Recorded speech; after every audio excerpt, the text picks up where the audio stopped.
Hello and welcome to Sovereign RPG. I am Sovereign, and you have just walked into the channel of short and sweet gaming guides. Bannerlord is a pretty big game, and is only getting bigger with each passing update. The devs tweak factions and units in subtle smaller ways, or massive overhauls of an entire faction. So today we'll go over the best units for each faction in Beta Branch 1.3. Remember that if you want to check out the trees for yourself, you just need to right click on a unit portrait, or press N and go into the Troop tab for the encyclopedia. So let's get started. Britannia. While having the strongest unit in the game currently in the Fiend line, I feel the Fiend is firing slower in this patch, which is fine because they are still rocking the battlefield, but that may just be in my head since testing the Forester unit and their ridiculous rapid fire rate. The Britannians are somewhat lacking with the rest of their army, now that the shield's HP is based on what they are made of.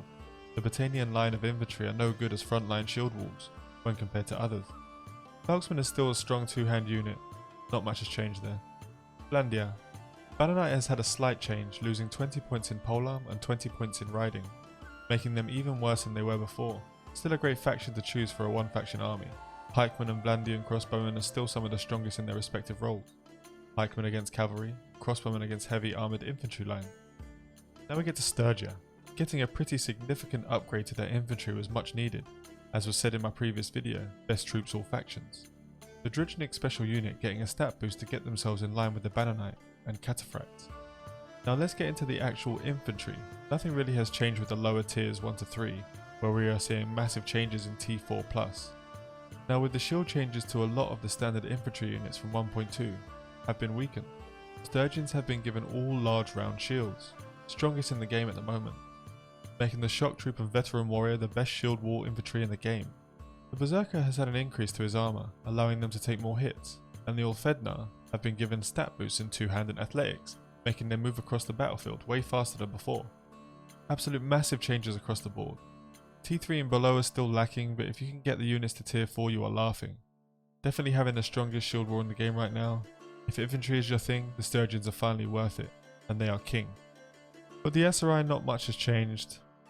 They have the same strengths, same weaknesses. Mamelukes are still a great unit, and the Master Archer is still top tier ranged.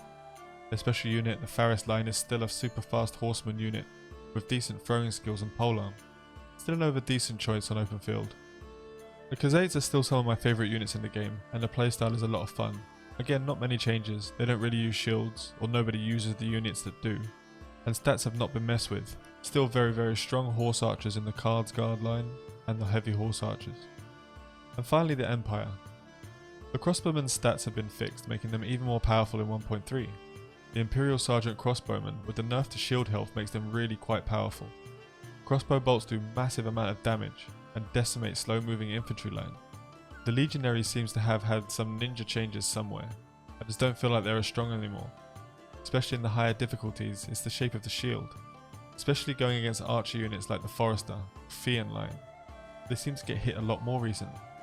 The Manevliaton, however, having super strong armour, can take the arrows and dish out the damage. Definitely much better this time round. The special unit Cataphracts had an increase to their polearm and riding this patch, further strengthening their position as top dog for melee heavy horsemen. And that's all we have for this guide. My personal opinion on the best units in Bannerlord in patch 1.3.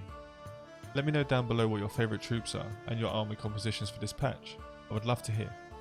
Thank you for watching, and if you enjoyed it, then make sure to like and sub to the channel for future short and sweet gaming guides in Mount & Blade 2 Bannerlord and many other RPGs in the future. Fly safe.